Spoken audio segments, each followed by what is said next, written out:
சின்ன சின்னதா எனக்கு சில விபத்துகள்லாம் நடக்குது. மனசுக்கு ஒரு மாதிரியா இருக்குன்னு தான் உங்களை பார்க்க வந்தேன். உங்க ரெண்டாவது பையன் வயசு என்ன? 6 வயசு ஆகுது சாமி. பேர் முத்து. இப்ப அதுதான் பிரச்சனையே. ம்,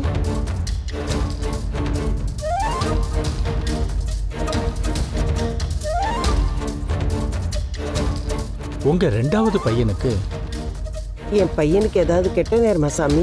படிப்புல ஏதாவது பிரச்சனை வருமா? இல்லம்மா, உங்க பையனால உங்க குடும்பத்துக்கு தான் கெட்ட நேரம். என்ன சாமி சொல்றீங்க?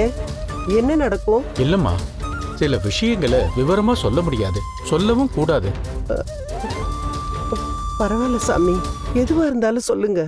உங்க பையன் உங்க கூடவே இருந்தா, உங்க முகத்தை அவன் பார்த்துக்கிட்டே இருந்தா குடும்பத்துல ஒரு இழப்பு நடக்கும். ஐயோ, என்ன சாமி இப்படி சொல்றீங்க? யாருக்கு ஆபத்து?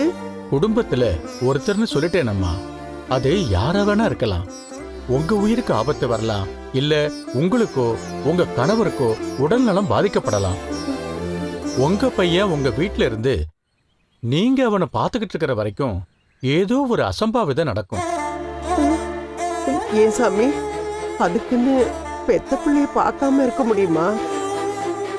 என் 2 பசங்கள்ல அவன் தான் என் மேல உயிரா இருப்பான். அம்மா அம்மான்னு என் பின்னாடியே ஓடி வருவான். அதெல்லாம் சரிதாம்மா, இப்ப கட்டம் சரியில்லையே. இதுக்கு பரிகாரம் இல்லையா? ஒரு 6 வருஷத்துக்கு உங்க ரெண்டாவது பையன் உங்க கூட உங்க வீட்ல இருக்க கூடாது. சாமி, 6 வருஷம் என் பிள்ளைய நான் எங்க கொண்டு போய் விடுவேன்? கிருஷ்ணன் பிறந்தப்போ தாய்மாமா கம்சன் உயிருக்கு ஆபத்துன்னு தெரிஞ்சப்ப கிருஷ்ணரை யசோதா வீட்ல விட்டுட்டாங்க. ராமர் பெத்தவங்களை விட்டு 14 வருஷம் வனவாசம் போனாரு.